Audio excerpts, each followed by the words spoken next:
Continuamos con exploración radiológica de extremidad superior. La exploración radiológica de las extremidades superiores se utilizan para evaluar lesiones, fracturas o enfermedades degenerativas en los huesos, músculos y articulaciones del brazo, mano, muñeca y hombro. Vamos a abordar algunos temas que deben ser importantes para una exploración radiológica de extremidad superior. Lo principal es las estructuras que deben ser presentadas. Deben estar presentes los huesos como el húmero, el radio, el cúbito, el carpiano, los metacarpos y falanges.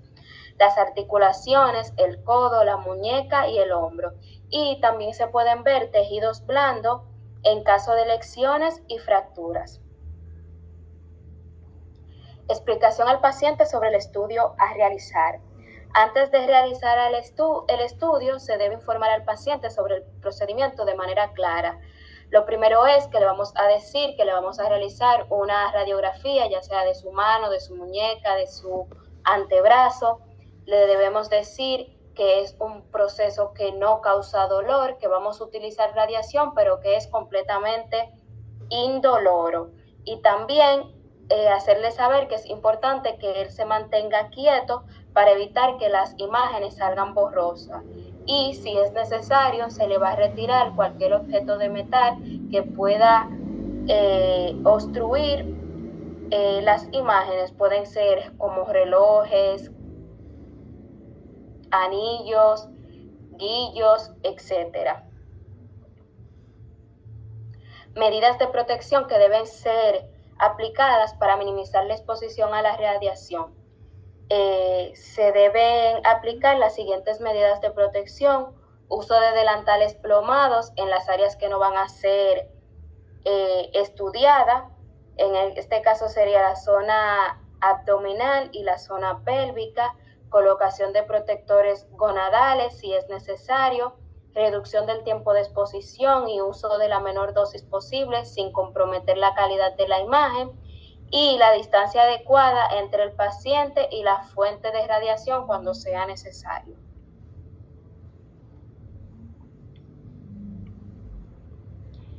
Instrucciones al paciente durante la posiciones radiológicas.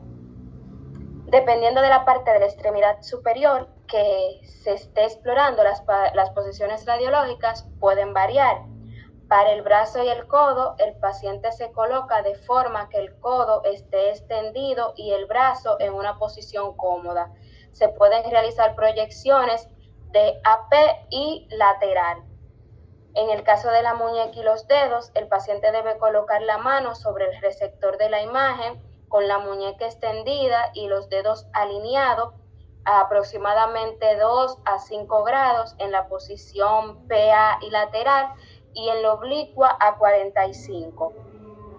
Para el hombro, el paciente puede estar en una posición erguida o sentado y el brazo debe estar ligeramente en rotación externa o interna, dependiendo de la proyección que vamos a hacer.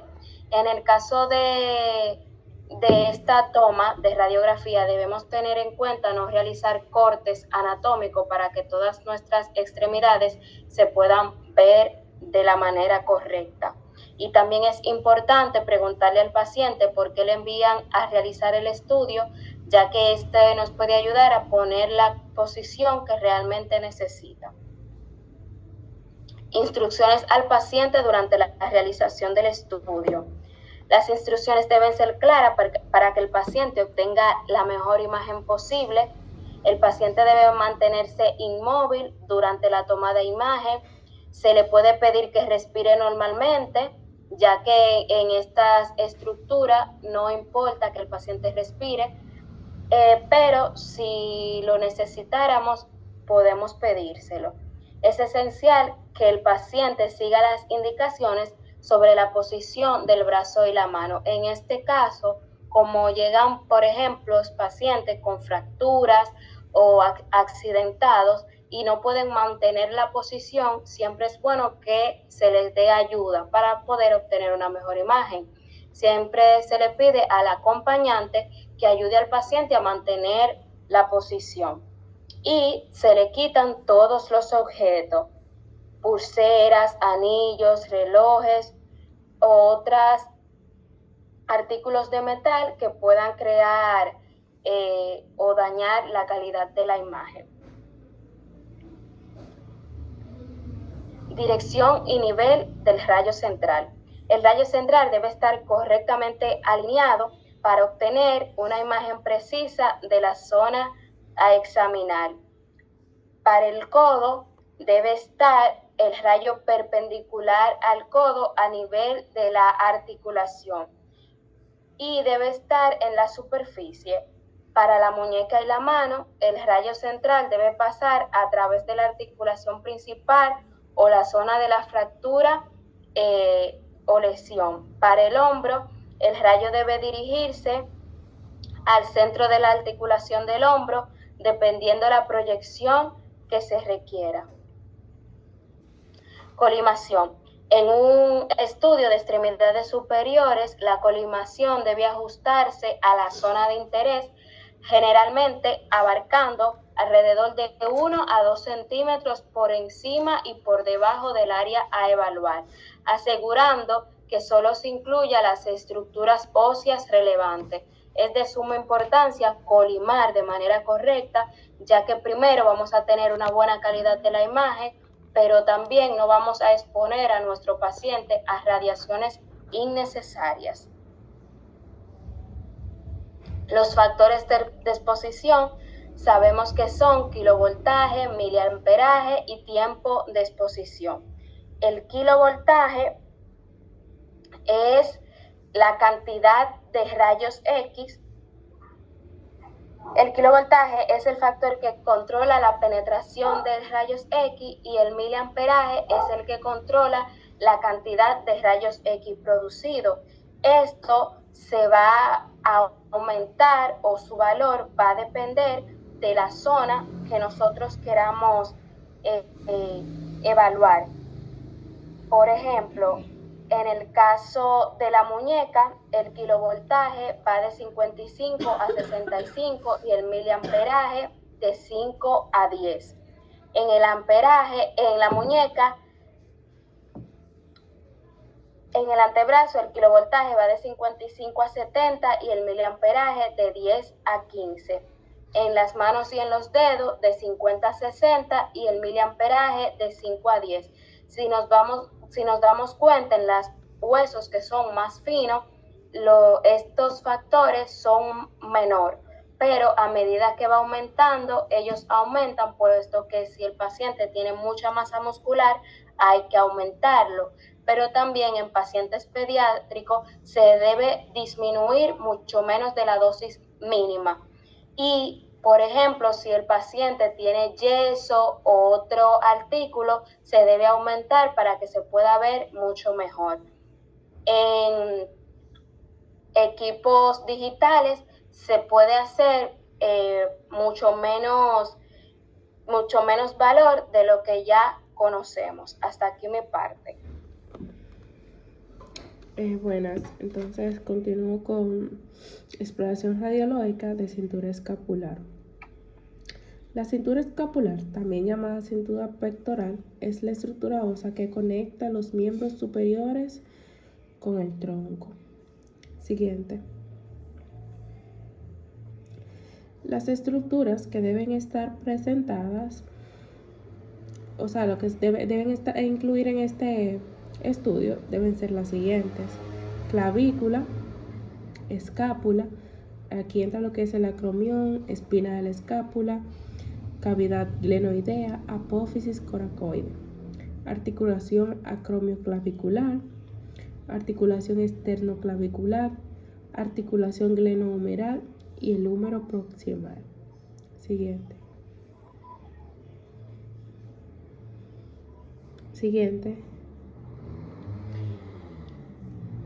Al paciente se le debe explicar sobre el estudio que le van a hacer.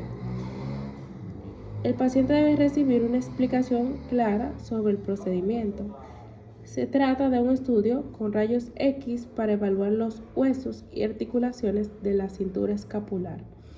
Dependiendo de la proyección requerida, Se le pedirá al paciente que se coloque en diferentes posiciones. Deberá permanecer inmóvil durante la exposición para evitar imágenes borrosas. Se le preguntará si es mujer, si está embarazada o tiene alguna condición especial. Se le retirará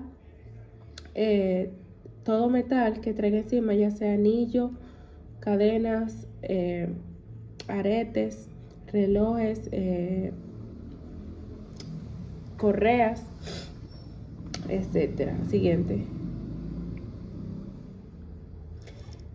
Medidas de protección que deben ser aplicadas. Para minimizar la exposición a la radiación, se deben aplicar las siguientes medidas. Uso de delantales cromados para proteger las áreas no estudiadas.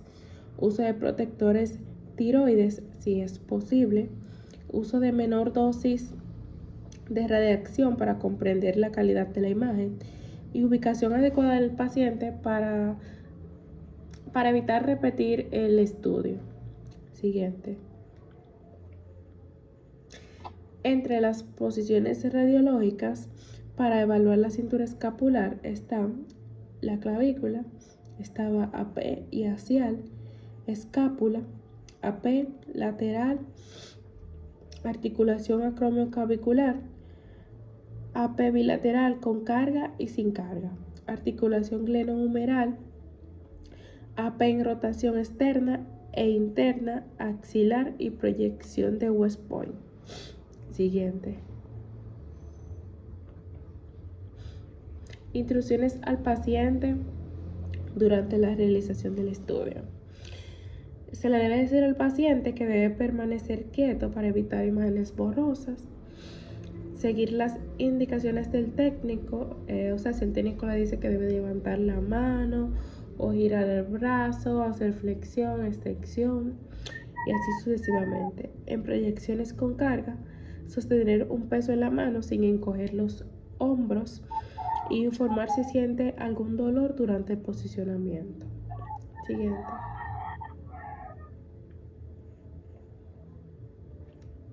Dirección del nivel del rayo central. La dirección y el nivel del rayo central varían según la proyección. En clavícula AP estaba perpendicular al punto medio de la clavícula. Clavícula axial se angula de 15 a 30 grados cefálico al punto medio de la clavícula. Escápula AP estaba perpendicular al centro de la escápula. Escápula lateral estaba perpendicular a la articulación glenohumeral. Articulación acromioclavicular perpendicular al punto medio entre ambas articulaciones. Húmero proximal perpendicular a la cabeza humeral. Siguiente. Colimación. La colimación es fundamental para reducir la radiación dispersa y mejorar la calidad de la imagen. Clavícula. Incluir toda la clavícula y las articulaciones esternoclavicular y acromioclavicular. Escápula. Incluir toda la escápula con márgenes de seguridad. Articulaciones acromioclaviculares. Incluir ambas articulaciones en la imagen bilateral. Húmero proximal. Incluir la cabeza humeral y la articulación glenohumeral. Siguiente. Entre los factores de exposición, estos varían según el paciente y el equipo en general. Kilovoltaje, va de 60 a 80 dependiendo de la densidad ósea del paciente. Mil amperaje segundo, va de 5 a 15 dependiendo de la proyección. Distancia de foco o de la película generalmente va de 100 a 120 centímetros. Y uso de la rejilla que se recomienda en pacientes grandes y en proyecciones laterales. En conclusión, el estudio radiológico de la cintura escapular es clave para evaluar o sea, para las evaluaciones de fracturas, luxaciones y otras patologías. La correcta aplicación de esta y el posicionamiento y protección radiológica garantiza la calidad con con una mínima exposición de radiación. Bueno, hasta aquí nuestra exposición. Gracias.